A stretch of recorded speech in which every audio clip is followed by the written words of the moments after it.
Welcome to the presentation of Let's Meet. I'm Adrian, the founder and CEO of the business. So what is Let's Meet? For the name Meet is we merge meeting and eating, so it's a networking app to get people to get together around food. It's targeted to campus, so students meet together. So this is our team, and you'll meet with each of them during the presentation. Hi, I'm Man, and I'm the marketing officer for Let's Meet. Now, I'll talk about the problems that we have identified which motivate us to develop our product. First problem is that over 40% college students find it difficult to make friends, and this number tends to be larger for overseas students. So in a university like Warwick, where there are more than 25,000 students and which gets more than 4,000 students each year, out of which over 16% students are overseas students, this problem can be pretty large. Another problem that most college students face is regarding cooking, which forms a major part of their college life. Studies show that most students would like to cook for themselves, and according to our survey, over 50% students show interest in learning new recipes through apps. But over 35% students say that they deal with the same three problems. First one, being unable to find the right equipment. Second, not being able to find cooking partners. And third problem is how to deal with the problem of leftovers. So this is what gives us a good potential base to develop our product. Hi, I'm Lorenzo. I'm the software development manager of our business. The fact is, almost everyone has his or her social media account in the university, but the socializing problem still exists. So it means like there must be some drawback for exist socializing app. And as mentioned above, undergraduates, especially freshmen, the number of them who has socializing problem are a lot. So which means they can be our potential customer. At the meantime, according to our survey, over 60% of students are very willing to receive information about food-related events and parties on campus. So if we can solve the both problems together, maybe we are successful to develop our core-customer. The problem is like our market is pretty narrow, but the narrow market can turn to a very high conversion rate. And since there are over 4,000 freshmen coming each year, so the resources of a customer is very stable and sustainable. So the future growth of our business is worth expecting. So Let's Meet is our solution for those problems. The app has 6 functions. The first one is receiving information about food-related events or parties, for example, like food market or social night held by Japanese community. Students can easily attend these activities by simply click register button. The second function is users can create their own party in accommodation and post it in our app. The third function is learning new recipes and posting your own recipes in our app. Our app provides free video lectures and recipes for students who are interested in cooking. After that, if users want to try one specific recipe, they can buy raw material within the app. With a single click, the raw material will be delivered to you by the time you select it.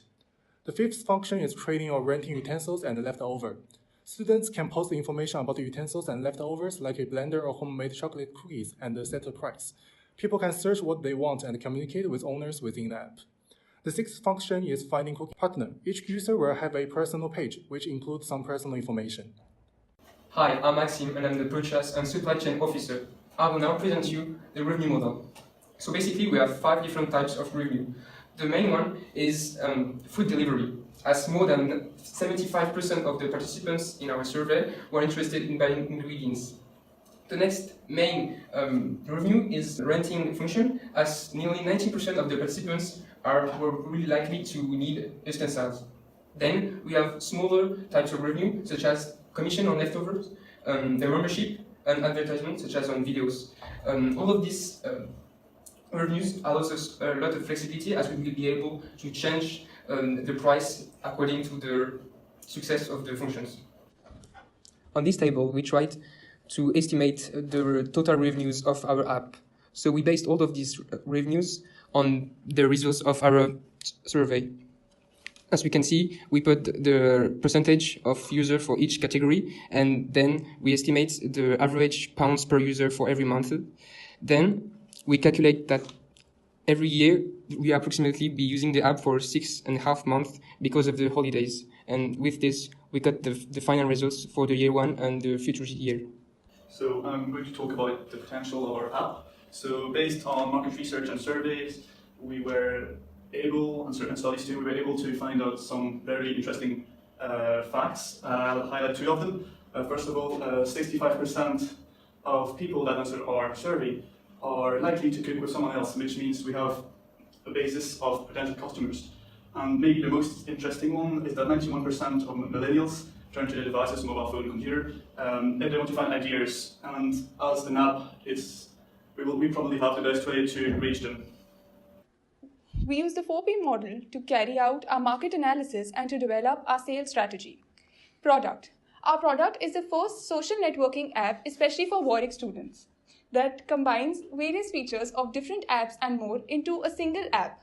Yet, our app is simple and attractive since the diaspora is limited to social and food aspect, unlike other apps. This reduces threat from competitors.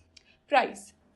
Because we rent our warehouse and pay directly to the suppliers, our average level of price will be lower than the supermarkets around. Also, for renting and trading, we will be charging a 10% service fee, which is the same as is charged by eBay. We will also charge a membership fee from our customers to provide them unlimited usage of app. In terms of place, our diaspora is limited to Warwick students. Our workspace will be within or near the university campus so that we can manage the operations effectively, and also we can receive and respond to feedback. For promotion, there are a lot of food-related events which are organized by different societies and communities, which will be a major source of partnership for us. By using their information on our app, we can enlarge our customer base. Also, social media comes into play, and through that, we can increase our customer base.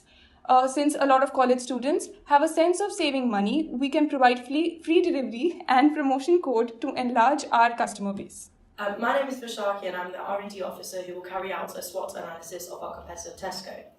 I researched the Tesco app to get first-hand analysis on the strengths, weaknesses, opportunities and threats to be able to successfully compare it to our company Let's Meet. Firstly, a strength our company Let's Meet has in comparison to Tesco app is that we have combined and integrated the social aspect as well as the food aspect within our app, whereas Tesco focuses more on groceries available to purchase from their app. Moreover, since our company is student-based, we are more likely to have steady customers who will use our app quite frequently. The weakness that Let's Meet has is our range of products falls short in comparison to Tesco, considering that Tesco is a nationwide company. We also have a more confined customer base, whereas Tesco has a lot more customer loyalty. Also, a lot of loyal customers we are able to build a relationship with across their time at university will eventually graduate, which means that we will have to start making new connections with new students. Furthermore, the opportunity advantage we have over the Tesco app is that we have combined diverse functions which no other app has, which will ultimately lead to less competition. Finally, the Let's Meet app also has a threat of reaching bankruptcy if we fail to attract customers from other social apps or do not achieve price advantage against similar services. I'm Shaheen, the finance manager. The funds of our app will come from 3 sources: owners funding, angel investors, and government subsidy. The UK government provides a subsidy for small businesses up to £25,000. Since we're a small business based on campus, we aim to obtain £15,000. The repayment period for subsidies and angel investments varies up to 3 to 5 years, which relaxes the cash flow of the business. The return on angel investors in the UK is usually below 50%, and we aim to set this rate at roughly 40%. Vehicle used for delivery and utensils used for rent will be bought before the business starts, and the total salaries and wages for the first year will be £4,320 per month, calculated by the minimum wage and work 4 hours a day. This is the cash flow forecast for the first year. The initial investment is for the purchase of vehicle for delivery and utensils for renting, which will be our fixed assets. The revenue will not be much. There will be fluctuations in expenses and revenues during vacations. Based on the income statement, we will make a loss of £16,105 in the first year, but there are still £32,871 in cash, which can still finance our daily operating process. In the second year, some operating expenses will increase due to the rise in customers. Because each year there will be similar number of freshers coming to Warwick, we doubled the estimation of revenues and some operating expenses. Due to the fluctuation in profit, the business will reach break-even couple times in the middle of the year at some point, and business will achieve positive profit for £11,440 at the end of the second year. This is the cash flow forecast for the third year. As another group of freshers come in, the profit keeps growing, and at the end of this year, the profit will reach £32,746. By that time, the gross profit margin will be 58.8%. This was Let's Meet. Thank you for watching.